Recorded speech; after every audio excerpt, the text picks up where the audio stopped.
Hello out there. I'm Chris Bisha, editor-in-chief of 360degreesound.com, and I have the pleasure today in this episode of speaking with Mr. Pete Muller. Pete is a singer-songwriter among many other interesting things, and his fifth studio album, More Time, will be released May 17th. It's soulful and bluesy as well as hooky and fun, and he's collaborated with a number of gifted artists on this recording. Welcome, Pete. Thank you so much for joining me. I'm excited to be here, Chris. Great. Well, you've got a lot of great things happening in your life, starting with your wife, Jillian, and your two kids.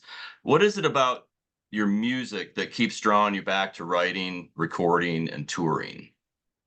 You know, um, I started writing when my heart was broken a little more than 20 years ago.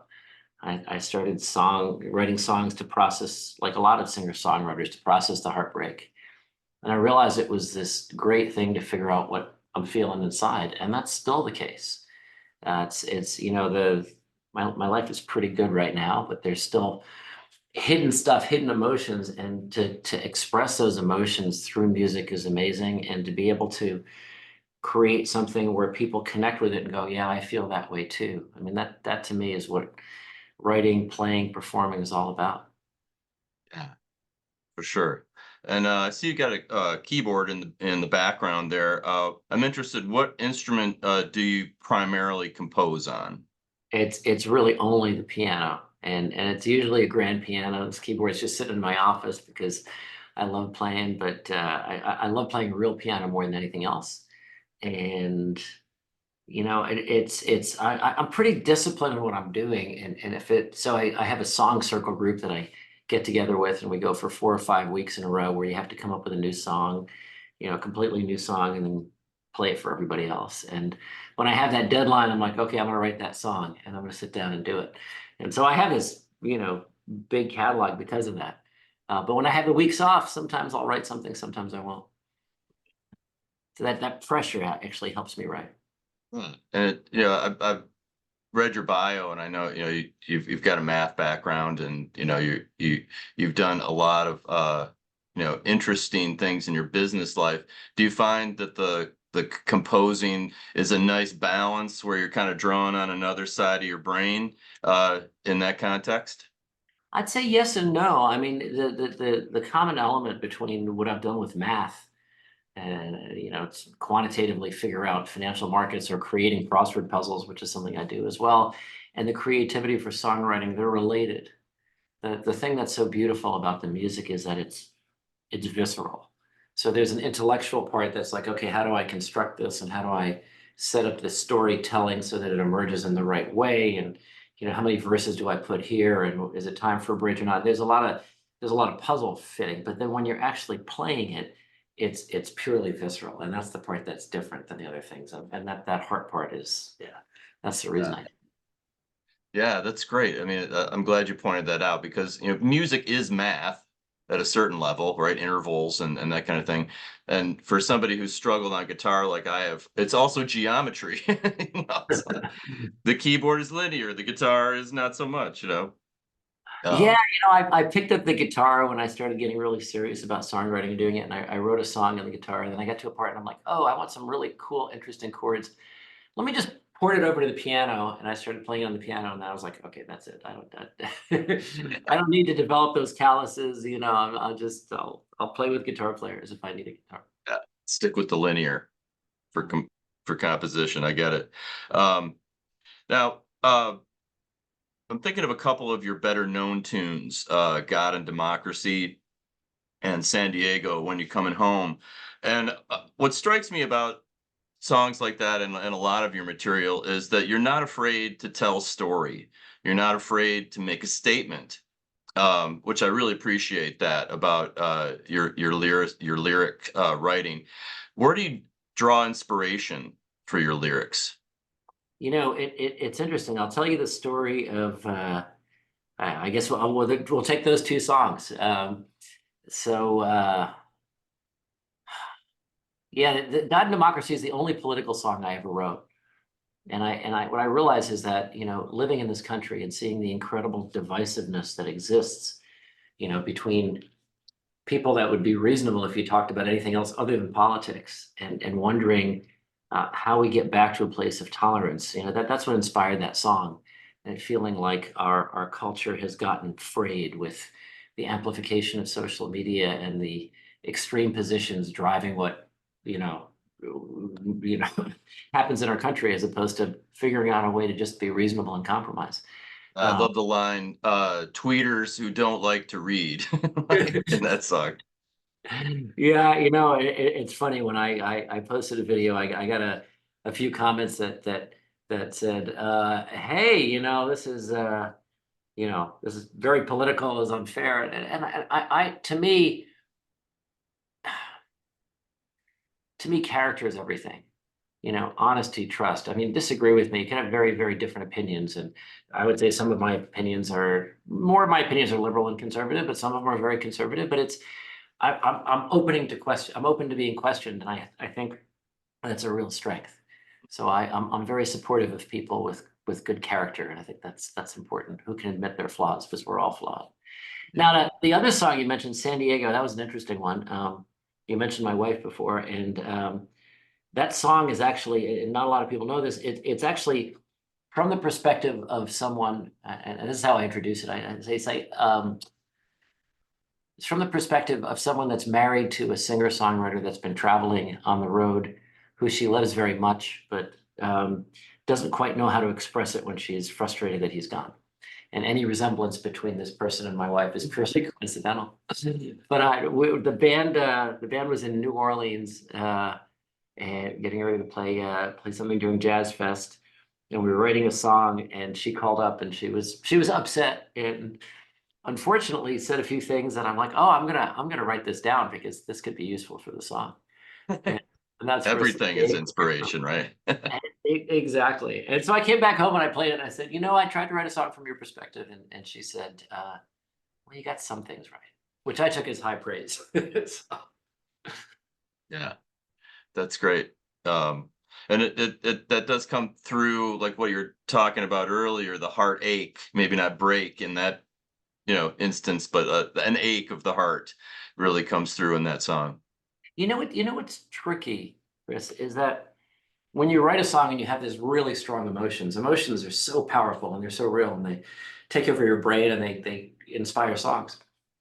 And then eventually you realize that, okay, that was an emotion.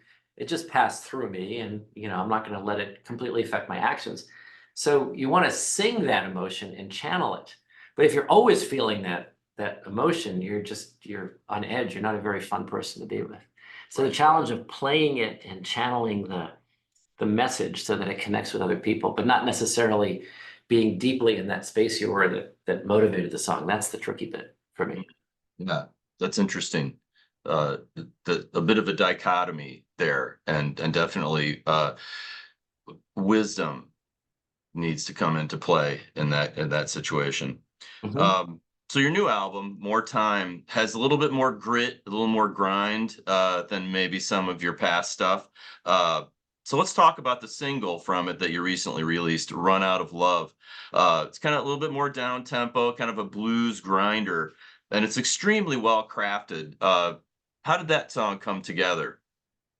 Thanks. That was a song that I wrote for my songwriter circle, and I was just thinking, I think it actually came from a therapy session where I was talking to a therapist and saying, I have this feeling that if I give in a relationship, if I just, you know, give of myself and I don't get it back, I'm gonna get depleted. And the message back was, but you know what? Why don't you practice giving as well as you can? And if it doesn't work, you'll just be better at giving the next time. And so I translated that to be, well, you can't run out of love, which is really true, right? It's just that, and so many of us feel that. It's just like in a relationship, in a marriage, in a friendship. Oh, wait, that person's kind of not doing this thing, so I'm going to withhold. It's a very natural human thing. It never actually serves you or the relationship. I mean, you can communicate that, oh, hey, that really hurt me when you did that. That's healthy. It bothered me. But if you're like just shut down because, oh, I'm not getting what I need, which we all have done, or almost all of us have done in our lives, that doesn't actually help anything. And the way I think about that is you can't run out of love. You know, in a relationship, you just pissed me off. Okay, I'm just gonna be like, hey, that bothered me, but I'm gonna stay open.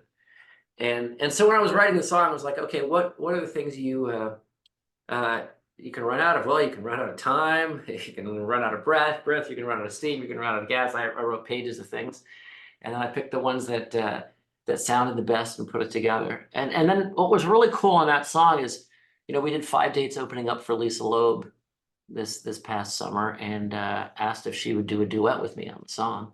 And she said, cool. So I went down there and recorded in the studio that's near her house with her longtime engineer. And she just came in and we kind of figured out how to split it up. I had already recorded the whole thing myself in Memphis. And just figured out I would do a verse, she would do a verse, and then we kind of split a verse in half in a really cool way that she came up with. So love that. And then the harmonies on the chorus worked. And then singer in my band, Missy Saltero, kind of also recorded a version of it, but we went with Lisa's version. But Missy has some really soulful, bluesy thing that you can hear in the background on some of the choruses. It's kind of cool. Yeah, So, yeah, that's great. it was really Uh, fun. yeah, and I love the lyric because as you said, we've all done that sort of thing, withheld, but just that message that love isn't a zero sum, sort of endeavor. I think is it's wise and it's really rich. Exactly. Exactly. That's the whole thing. And the more I write, and this is my sixth record. Oh, sixth, excuse me. I said fifth. I meant That's I lose track too. When you said that, I was like, wait a second, I thought that I had to count. But Aces must have been your fifth then, right? Bases was my fifth, Dissolve was Okay. the fourth, Two Truths and a Lie was the third, and then the two Just One Lifetime and More Than This were the first two. But yeah, the what was I saying on this? The songs that I write now, I think about, when I listen to a song, do I want to be made sad? Probably not. Right? Do I want to feel some sad emotions, but kind of like have it, put in a certain way that lifts me up? Yeah, I'd rather be lifted up that way. Right. So I don't want to necessarily write an angry song or a depressed song. Right. But I want to, if I'm feeling that way, I will, but I'm not that angry or depressed usually. So I Yeah. try to come up with something that lifts people. Yeah. There's a lot of empathy, I think, that comes through in that lyric. And I'm so glad to hear Lisa Loeb on your record. It's inspiring to hear so many of the artists that I've loved through the years continuing to create at such a high level. You mentioned a little bit about your collaboration with Lisa. What was it like working with her?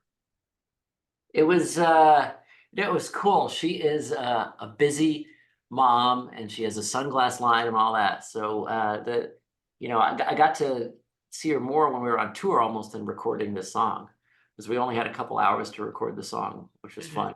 And she had a crazy day. But the fun part was collaborating on that middle verse, where we figured out how to put it together.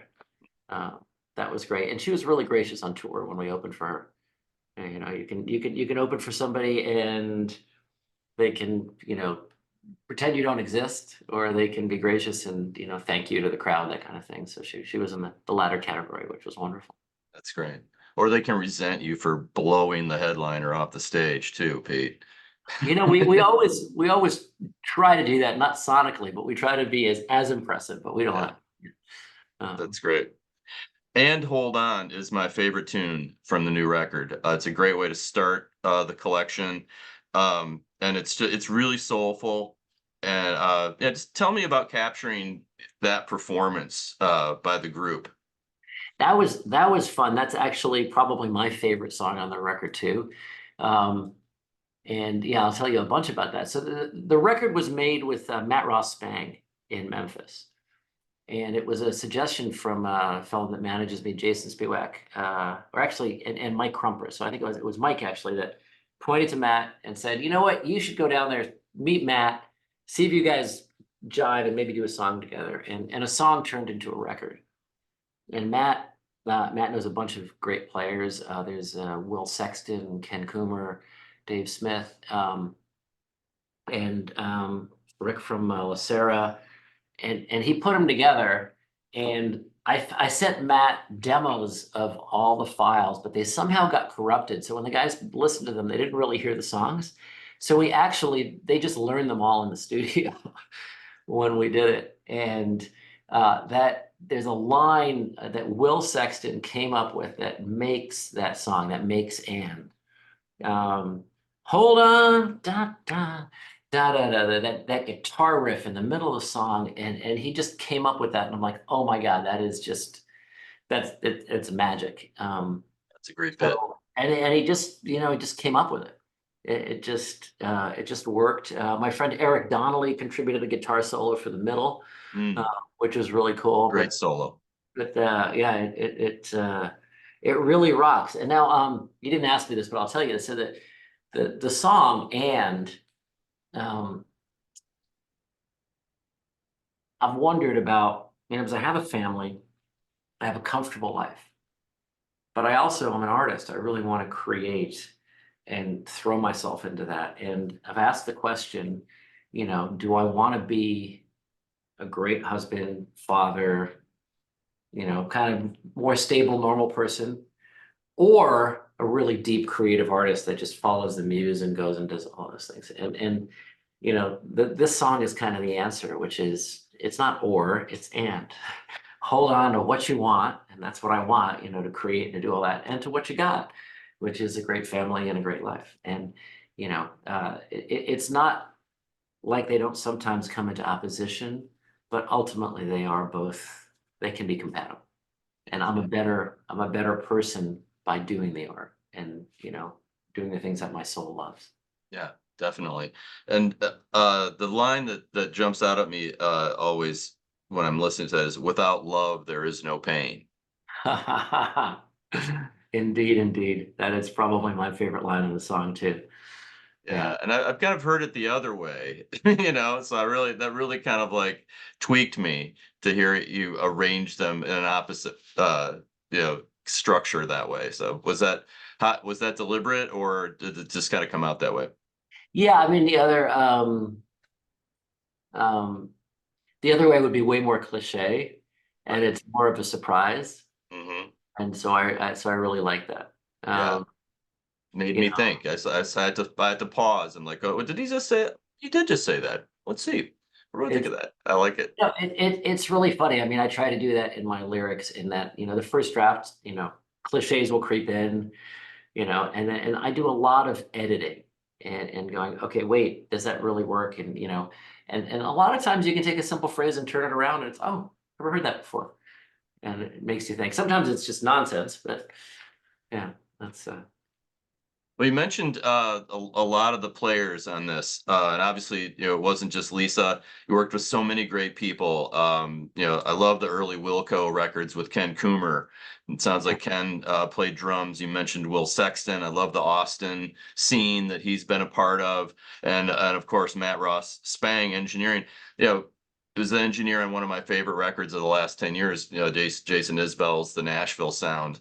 yeah. That song, "If We Were Vampires," I mean, it's just gets me every time. He's just got such a nice light touch with other people's stuff. I really appreciate his work, and of course Margot Price and so many others. So tell me, it sounds like Matt sort of assembled the group from what you said. How did that all come together? What was that like, sort of like gelling with these great players? It was a lot of fun. The last two records I made with Rob Mathis, who is an amazing producer, and he works a lot with Sting and Springsteen. So, and then he made two records for me, which I was really honored to have him do, and we became really good friends. And Rob has a certain way of approaching making a record. He'll go through every song with me, ask me about every lyric, every piano voicing.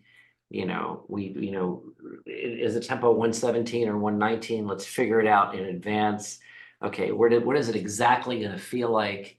And then, writes the most incredible string arrangements and horn arrangements. And then, okay, we got to record this. And then we went to Abbey Road for the first record and Capitol Records for the second, hiring the best people doing that. But there's a precision to the way he works that creates beautiful, beautiful stuff. And I'm really, really proud of those records.